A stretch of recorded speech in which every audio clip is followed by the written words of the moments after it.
نے دیکھا کہ it was very difficult decision for Pakistan Muslim League Noon کہ ہم ووٹ آف نو کانفیڈنس لائیں کہ نہ لائیں آئین کے تحت. Parties are ready, everybody جو ذرا بھی کانشیس تھا کہ پاکستان اس وقت بالکل دہانے پہ پہنچ گیا ڈیفالٹ کے اور بالکل تباہی ہو جائے گی.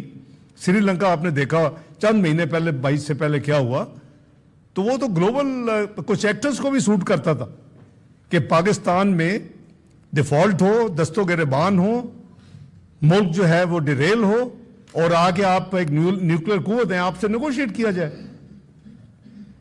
What happened in Sri Lanka, میں بڑا کلیئر ہوں, وہ تماشا دیکھ رہے تھے اور چاہتے تھے کہ ہو جائے, اور ہم بیوقوف تھے.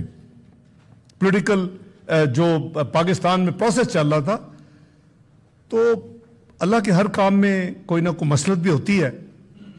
تو it was very difficult decision for Mian Muhammad Nawaz Sharif Sahab as head of the party اس وقت, کہ انہوں نے کہا کہ ایوری باڈی نیو, لوگ کہتے ہیں جی 6 مہینے چھوڑ دیں, they will have their own fate, یہ گورنمنٹ ویسے ہی کولیپس ہو, وہ باقی ہو رہی تھی, ساری دنیا دیکھ رہی تھی, لیکن شاید پاکستان پہ ڈیفالٹ کر جاتا.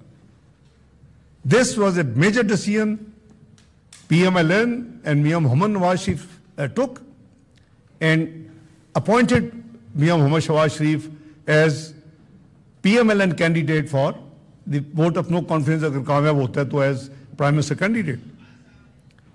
اور وہ 16 مہینے کی حکومت تھی, اور 16 مہینے میں ہر ہفتے ہمیں ایک نیا ڈیٹ ملتی تھی دنیا سے, جو گلوبل ایجنسیز ہیں, فلان ڈیٹ کو پاکستان ڈیفالٹ کر جائے گا, فلان ڈیٹ کو پاکستان ڈیفالٹ کر جائے گا. تو 16 مہینے کے آخری 12 مہینے 11 پلس مجھے پھر یاد کیا گیا, جب کولیپس ہوتا ہے پھر اسحاق ڈار یاد آ جاتا, اور مجھے پھر یاد کیا گیا چوتھی دفعہ, آؤ جی آ کے فائنانس کو سنبھالو, ڈوب رہے معاملہ اکانومی کا. اللہ کا بڑا شکر ہے. If you have watched me we were fighting day and night.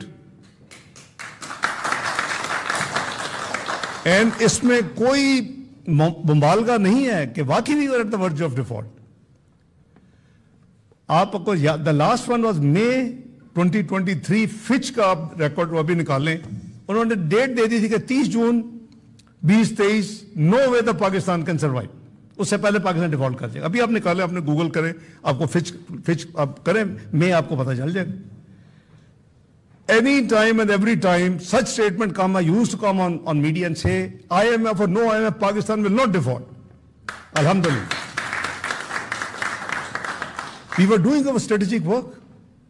دیکھو ہم نے سروائیو کرنا تھا نا, تو اللہ تعالیٰ کے فضل و کرم سے پاکستان نے سروائیو کیا, پاکستان نے ڈیفالٹ نہیں کیا الحمدللہ.